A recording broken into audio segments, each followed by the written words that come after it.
We've got some breaking news to get to. A civil lawsuit has been filed against Jay-Z, saying the rapper raped a 13-year-old girl back in 2000. The suit alleges that Jay-Z, whose real name is Sean Carter, raped the girl after the Video Music Awards alongside Sean Diddy Combs. The victim says she was invited to an after party after being spotted by a limo driver and was then assaulted by both rappers. Jay-Z is calling this a blackmail attempt. He released a statement on social media responding to the lawsuit, and Texas attorney behind the legal action saying in part, these allegations are so heinous in nature, you have made a terrible error in judgment, thinking that all celebrities are the same. I look forward to showing you just how different. The ongoing case involving Jay-Z, Diddy, and allegations of harassment, bribery, and intimidation is unfolding with dramatic developments. To fully understand the situation, it's crucial to examine the legal actions, accusations, and responses from all parties involved. Many people and many entities involved. And we're going to follow this evidence wherever it takes us. We will find the silent accomplices. We will expose the enablers who enabled this conduct behind closed doors. We will pursue this matter no matter who the evidence implicates. That's Tony Busby, a very aggressive plaintiff's attorney from Texas, who's sort of leading the charge in all of these civil suits against P. Diddy. Now, there he says, wherever the evidence goes, whoever gets named, gets named. Well, the big name that dropped just recently was Jay-Z. Let's take a look at the allegation from the lawsuit. For those of you who don't recall these allegations, it goes all the way back to September 7th of 2000 at the Video Music Awards after party. Then 13-year-old plaintiff, that's his client, was invited by a limo driver who said she, quote, fit what Diddy was looking for. The plaintiff recognized many celebrities at the party and observed marijuana and cocaine use. The plaintiff began to feel woozy and lightheaded after drinking some of a beverage given to her by a waitress. The plaintiff entered an empty bedroom to lie down for a moment. The room contained only a large bed, no other furniture. Here's where it gets graphic. Soon after, Combs entered the room, along with defendant Carter, that is Jay-Z, and a female celebrity, Celebrity B, who has not been named. Again, this is back in 2000. Combs aggressively approached plaintiff with a crazed look in his eyes, grabbed her and said, "You are ready to party." Combs then threw the plaintiff toward a wall, causing the plaintiff to fall. The plaintiff got up, stumbled, at which point Combs grabbed her again and threw her on the bed. At that point, Carter began removing plaintiff's clothes as she grew more and more disoriented. Plaintiff was held down by Carter as he vaginally raped her while Combs and Celebrity B, that woman, watched. After Carter finished, he stepped back towards the wall. Combs then stepped forward and vaginally raped the plaintiff while Carter and that woman, Celebrity B, watched. Okay, those are the allegations. Let me bring in our special guest, joining me, author and certified mental health counselor who specializes in child abuse, neglect, and trauma, Sharonda Brown. All right, Sharonda, if this allegation is true for a 13-year-old, what type of trauma are we talking about? And we're talking about extensive trauma. We're talking about frontal lobe issues, temporal lobe issues, where we're talking about memory. We're talking about an increase. Tony Busby, a prominent attorney representing Jane Doe in this case, has alleged that Jay-Z is funding baseless lawsuits to discredit Diddy's accusers and cast doubt on the claims made against him. An increase in frustration. We're talking about sensory fragments where you remember sense of smell, you remember everything, every little detail, because you're stuck there and you can't progress and you can't move forward. I think there are also other things we have to consider in studying this case. The alleged victim reported that she, struggles with autism and she had a brain injury. And so when you add those factors in there and she has a history of epilepsy, those things also affect memory. And I think that that's the part that's going to make this pretty challenging. But in the effect that there's some sexual trauma there, there's going to be a lot to pull apart with a case like this. Okay, now the lawsuit says after the alleged rape, the teen ran from the party and called her dad to come pick her up from a gas station. Chloe Mellis at NBC News spoke to the unnamed accuser and her father in this investigative report. We rode home in silence. She didn't ask me what happened. He didn't ask me what I did or where I was. In an interview with NBC News, her father said he could not verify the claims. Quote, I felt like I would remember that, and I don't. I have a lot going on, but I mean, that's something that would definitely stick in my mind, he said. When we asked the woman about the contradictions in a phone interview on Friday, she said that she stands by her statements. I have made some mistakes, she said. Honestly, what is the clearest is what happened to me. Okay, Sharonda, what are your thoughts about the latest statements from the accuser and from her father, who was, according to her, the one who came to pick her up? I think it's difficult to tell someone who says they've been raped in the way that she explains it that they haven't been. So I can't necessarily question her truth. I think it's important to note that those around her who she named that was also involved in or supported her during this tough time. The case drew widespread attention following allegations of assault and abuse against Diddy.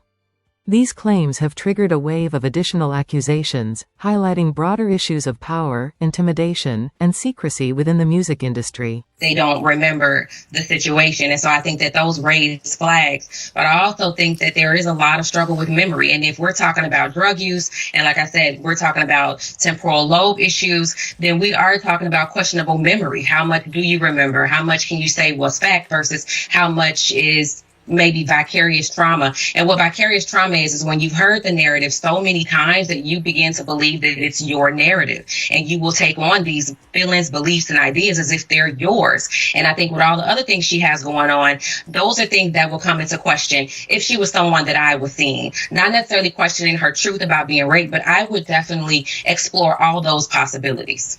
And how about the passage of time here? We're talking about 24 years later, right? This goes back to 2000. It's 2024. Going back 24 years to remember something that happened to you when you were 13. How accurate would you expect those memories to be?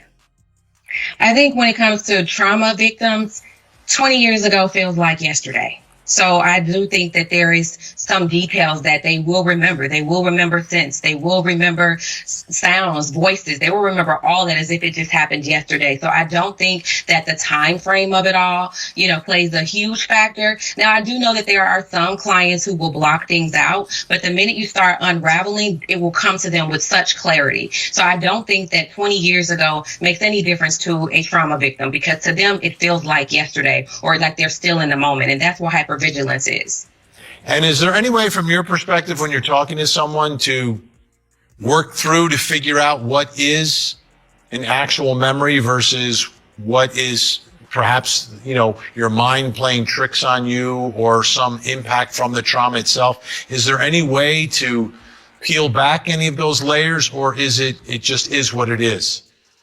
No, I have many tools that I use to peel back those layers. I definitely create trauma narratives, or I allow the client to create the trauma narrative. I do dissect what they've been watching, who they've been speaking to, what they've been listening to, because sometimes those things can come up in the narrative or in the story. And so I have to help them pull apart what is real versus what they feel. And those things prove to be pretty successful with most of the clients that I've worked with. Prominent figures, including Jay-Z, are now being accused of leveraging their power to suppress these claims, fueling debates about the lengths influential individuals will go to protect their public image. Jay-Z's attorney says the sexual assault claim against the hip-hop mogul is false. A woman has accused Jay-Z of raping her at an after-party for the 2000 MTV Video Music Awards when she was 13 years old.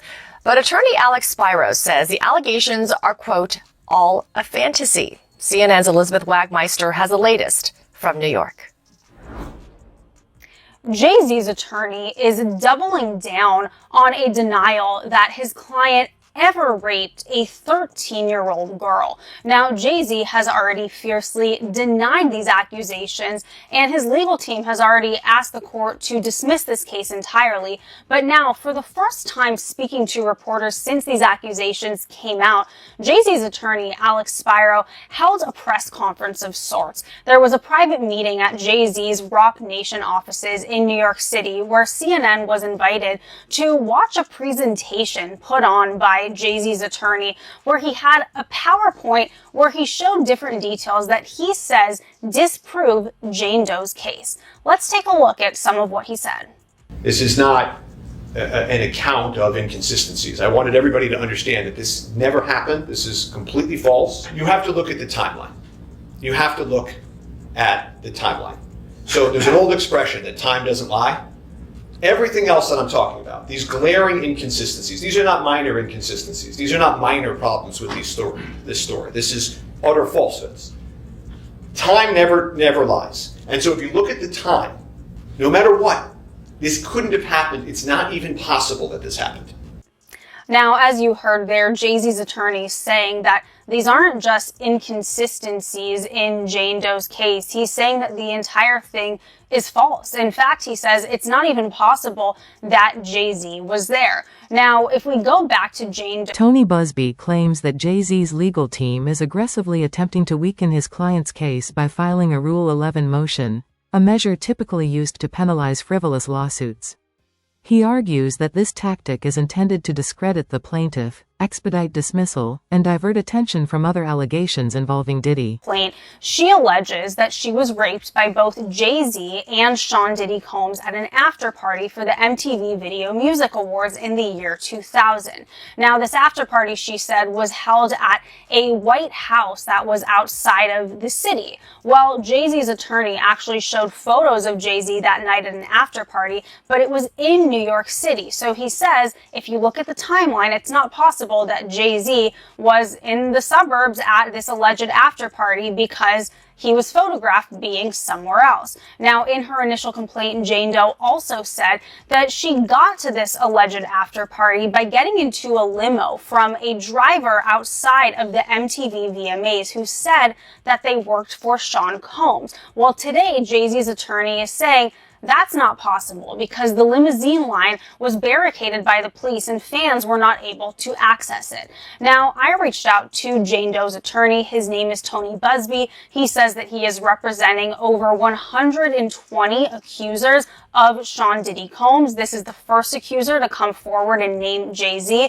but he tells me that he stands by his client. He says that they are still vetting her. But when I asked about the vetting process, here's what he told me. He said that 4 individuals at his firm interviewed the client and checked details. He says that a background check was run on Jane Doe and that his firm actually engaged a seasoned investigator to vet some details she disclosed to us. And he said, quote, those results were consistent with what the client had told us. He also says that she has signed 2 separate affidavits, and he tells me, quote, courts exist to resolve factual disputes. Our client remains adamant about her claim. Busby has countered by dismissing these actions as unfounded, accusing Jay-Z's team of attempting to manipulate the legal process. Jay-Z is standing his ground after the Alabama woman who recently filed a rape lawsuit against him and Sean Diddy Combs addressed the inconsistencies in her allegations. The rapper, whose real name is Sean Carter, calls out her attorney for submitting a, quote, false complaint against me in the pursuit of money and fame. As Carter tells E! News in a statement on December 13th, this incident didn't happen. True justice is coming. We fight from victory, not for victory. This was over before it began. His attorney, Alex Spiro, adds to the statement, it is stunning that a lawyer would not only file a serious complaint without proper vetting, but would make things worse by further peddling this false story in the press. The woman's attorney, Tony Busby, told NBC News that her case was previously vetted by another law firm and that his firm does their, quote, best test to vet each claim they make. In the lawsuit, the woman alleges that Carter and Combs sexually assaulted her in 2000 at a New York after-party for the MTV Video Music Awards. She says in her filing that she ran to a nearby gas station after the alleged attack and called her dad for a ride home. However, in an NBC News investigative report published December 13th, her father said he does not recall picking her up following the alleged incident. Furthermore, a celebrity the woman alleged to have spoken to at the party told NBC News that he was not in New York at the time. And while the inconsistencies does not necessarily mean the allegations are false, the woman said in a December 13th interview that she, quote, may have made a mistake in identifying. Adding, honestly, what is the clearest is what happened to me and the route that I took to what happened to me. Not all the faces there are as clear. Still, the woman stands by her overall allegations, with her attorney Busby saying that it's possible her father misremembered the night in question. Telling NBC News, his daughter explains that he was in no state to remember during that point in time due to personal issues he was having then. We are talking about a time frame more than 20 years ago. Meanwhile, an attorney for Combs, who's been accused of sexual assault in over 100 civil lawsuits, has said that the rap mogul maintains his innocence. Sharing in a statement to E! News on October 1st, he cannot address every meritless allegation in what has become a reckless media circus. That said, Mr. Combs emphatically and categorically denies as false and defamatory any claim that he sexually abused anyone, including minors. At the center of this legal dispute is Jay-Z's Rule 11 motion, which seeks to dismiss the allegations against him. His legal team contends that inconsistencies in Jane Doe's statements weaken her claims, asserting that the lawsuit is without merit.